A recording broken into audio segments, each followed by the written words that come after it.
Show me someone who's never seen this with their eyes, and I'll show you a child that got left behind. The school system's failing and this is proof. Did you know the average kid in America doesn't know about this harmonizing homunculus? Arguably one of the greatest gifts nature ever gave. Yet they remain disrespected and unaccepted. Well, not today, Someone has to stand up for this comic relief, rough draft, auditory onslaught of a primate, and you already know I will. I mean, that's a given. You're probably familiar with the great apes, but in case you're not, they include gorillas, chimps, bonobos, i.e. chimps with a different R rating, and this guy. Oh my god. Together, along with humans, they make up the great ape group. Great ape.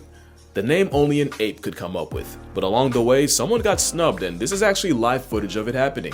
You are freaking great apes. Plus Mark. You know what I'm saying? Which I'm rocking with Mark because Mark is rocking with us. Yeah, gibbons got gatekept from the great ape lunch table. Science says it's because of their relatively smaller size, lower intelligence, ouch. And real talk, I think they're just too goofy for the other apes to want to be associated. But being tailless means gibbons aren't monkeys either, and instead got classified as lesser apes. That's already flagrantly flippant, but there's about 20 species of lesser apes. They're all gibbons. Apparently this drunk toddler of an ape was such an affront to the family, folks created an entirely new category to put them in and slapped them with the lesser label. Well, I'm gonna argue this tiger taunting, vocal cord flaunting, terminally trolling, usually barrel rolling primate might just be the prime ape. Now to be fair, gibbons are that one weird kid in class. They're like the missing link between apes and monkeys, but if evolution went on a side quest. Gibbons break a lot of the rules of being an ape. They have low sexual dimorphism, meaning the males and females are about the same size. They don't build nests to sleep, they put in about as much effort as pigeons. They're monogamous, allegedly. This is a siamang. They're the heavyweights of the gibbons at a whopping 30 pounds. They're the ones with that throat scrub, or as I like to call it, the chesticle. It's a pouch that works like an amplifier to broadcast their call. And clearly nature had an off day when it spawned a frog monkey that looks like one of Ben's 10. As much as I like them, this would be terrifying to have fly over your head. It's a reminder that even the comic relief of the apes could scramble your face if they really wanted to. But I think nature knew it animated Slenderman's shadow a little too well, because it went ahead and gave them the most unserious vocal stim you've ever heard.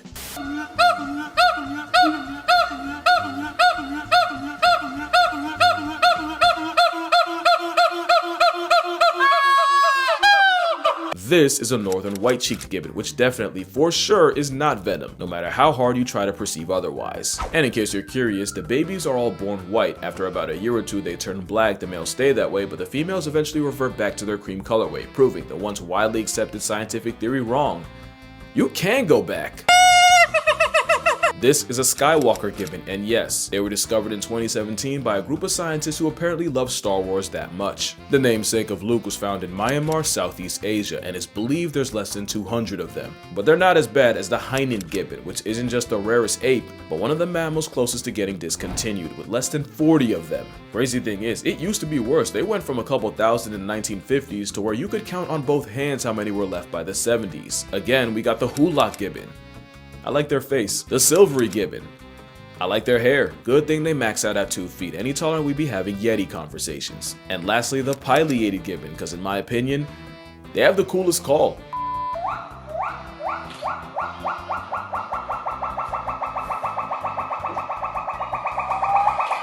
Now at this point you might be wondering, why do gibbons call at all? Well, that's the second thing they're known for. The reason for it, well, you have a lock on your door, some have a gate, but gibbons, nah, they mark territory off straight. It's actually the same reason male lions roar, to tell outsiders that they best keep it that way. Except gibbons will often do it as a duet, and sometimes they'll get the kids involved and make it a family matter. And they'll usually do it in the crotch of dawn, and if you live next to a zoo with gibbons, you've definitely heard it. And remember, they're territorial, so if you hoot back at them, you might just end up going band for band with a broadcasting tree siren. Hey, yeah, post-production cashier, don't do that. Not only will you offend them, it's like showing teeth to a gorilla, but gibbons are capable of doing something about it. In 2011, a gibbon escaped a Malaysian zoo after being taunted and severely mauled a child, and while I will spare you all the details, I will say his mom had to carry pieces of his thigh in a plastic bag. The odds are low, but they're not zero. So yeah, best keep the singing to the gibbons. It's a big deal for them. They spend actual years of their lives perfecting it. It's very much giving albatross marriage dance. In some species, mama gibbon will help her daughters practice with their version of singing lessons, where the daughter tries to match her mother's pitch. For male gibbons, they learn by imitating the male figures around them. After years in the lab, they're able to come together and make the sound you've heard in every movie's jungle scene ever. There's something about the fact that males and females spend years perfecting their songs, and when they do come together, the songs just fit each other perfectly. These duets become a verbal vow renewal as the songs help reinforce their pair bond. And that's the third thing gibbons are known for. They're the only apes that are monogamous. Can you imagine a gibbon seeing another gibbon and just making it work? No other ape, not gorillas, chimps, definitely not bonobos. And you know most humans ain't about that. Entanglements be damned. Except, yeah, about that. So the whole monogamy thing came from researchers watching a group and witnessing a couple only getting active with each other. Except what they didn't realize was by being around these gibbons constantly, the gibbons eventually got used to the people and would get way closer than they usually would. The problem is the other gibbons that weren't as chill with humans would see this and treat the human habituated gibbons like the plague and avoid them at all costs. Honestly, good for them. But if gibbons do mess around on their partners, the researchers basically block them from doing it. Also, any cheater can look loyal for the weeks or months the researchers spent watching them. So Brian Bolombit decided to study a gibbon family for 6 years, and this time, instead of habituating themselves to just one pair, pretty much all the groups in the area were habituated, meaning they could truly study gibbon free will. And when I tell you it was Real Housewives of Indonesia out there, I'm gonna tell you a story, but it will get messy, so I'm gonna need you to lock in or you will get lost. So it starts with two gibbon families. Each one had a subadult, basically a teenager, and one had a teenage male and the other a teenage girl. And we're still talking about gibbons. Both teenagers left their respective families, got together, and found a new territory to live in. And that's when stuff got weird. Cause a teenage guy gibbon also had two younger juvenile brothers, and for reasons beyond me, they moved in with Big Bro and his girl. To Bolombit, that was already cause to pause, but it got wicked once the adult male from the female gibbon's original group, i.e. her father, disappeared.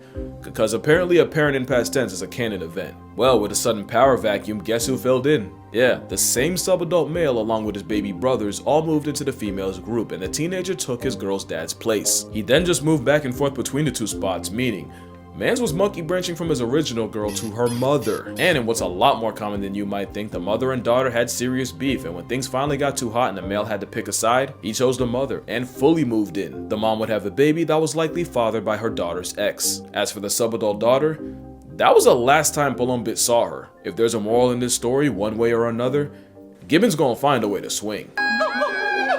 There was also that time one in the Kujukushima Zoo in Nagasaki had people questioning everything after 12-year-old Momo got pregnant while being housed with exactly 0 men. They thought it was an immaculate conception. Folks thought she spawned Gibbon Jesus, until they did a DNA test and found the father was 34-year-old Ito, who thankfully was also a gibbon. They still had no idea how they did the do, until they found a 9mm hole in a steel plate between enclosures. That's 9mm.